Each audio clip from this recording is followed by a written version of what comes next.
The only logical way of really determining the value of a smartphone is to look at it from a price to performance ratio, in my opinion.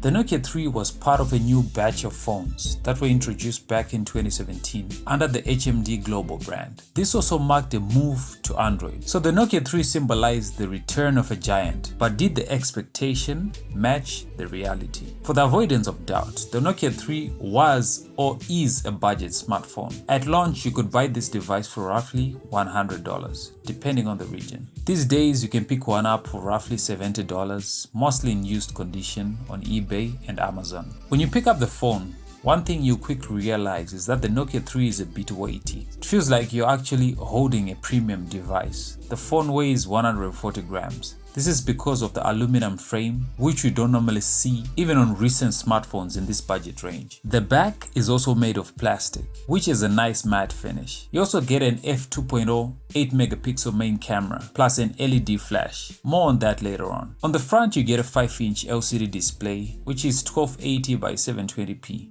Good for 294 ppi. It's obvious that at $100, a lot of sacrifices have to be made. But don't let the resolution fool you. In real-world usage, the Nokia 3 display is very good. I enjoyed YouTube videos. Now, I'm not saying it's perfect, but it will get the job done. It's also good to note that after 3 years, the display also managed to come out with a few scratches, thanks to the Corning Gorilla Glass 3 coating. But one thing, even that cannot protect you from are fingerprint smudges. The Nokia 3 is a fingerprint magnet.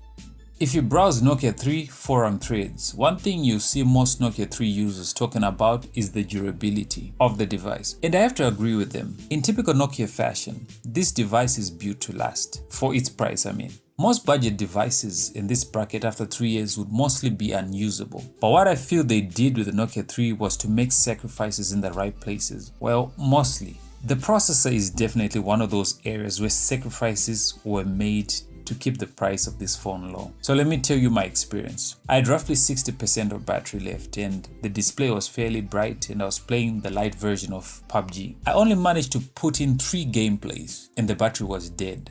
I was thinking it was something to do with the battery, but it turns out the battery is still in good health. The 2630 mAh battery is not the largest battery out there by today's standards. On days where I would just browse social media and watch a few videos, it was good for a full day. Plus, a quick side note, the battery takes a very long time to charge. It took me over 5 hours to fill the battery from 0 to 100%. Not sure if it's something to do with this particular unit I was using or it's a common occurrence.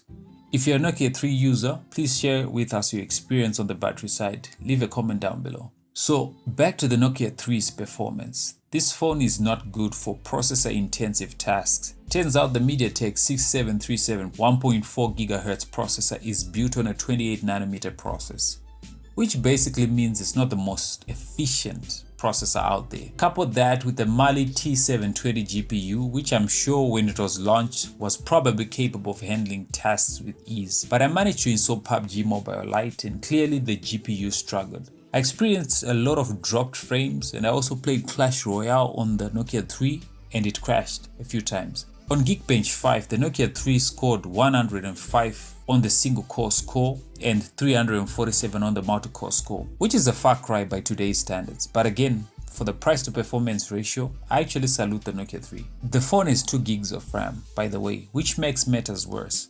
So try to bundle up all those inefficiencies. That's why the battery took a knock. But if you're not a heavy gamer, you'll definitely be fine with this phone. That is if you are fine with the camera situation. Both cameras on the Nokia 3 are 8 megapixel. From a resolution standpoint, you won't get tag sharp images. But I kinda like the color science, and in some instances I feel the Nokia 3's camera handled highlights better than my Xiaomi Mi A2 Lite.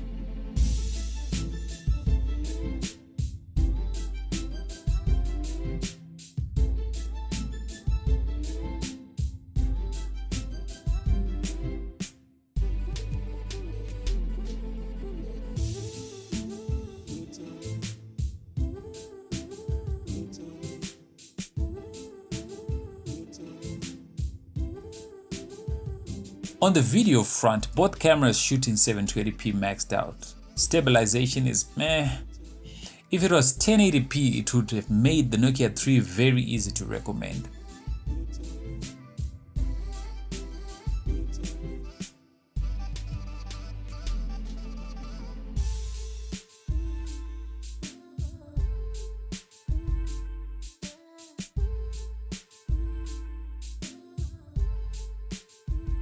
One area where the Nokia 3 shines is software.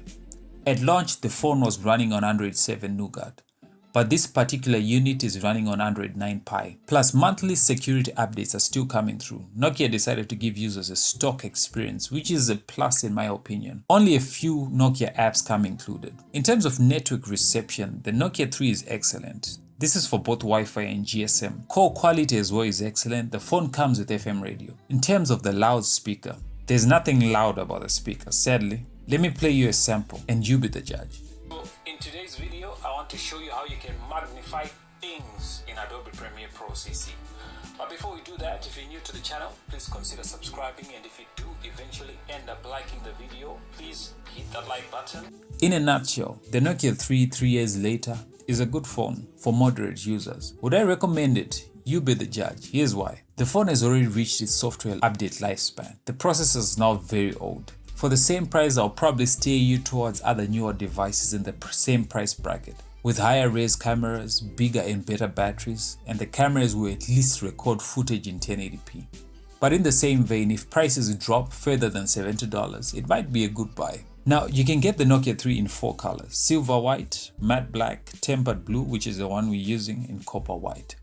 There you have it. This is Marston, that's ZimTech Guy. If you enjoyed the video, please hit that like button, and if you're new to the channel, please consider subscribing. See you in the next video.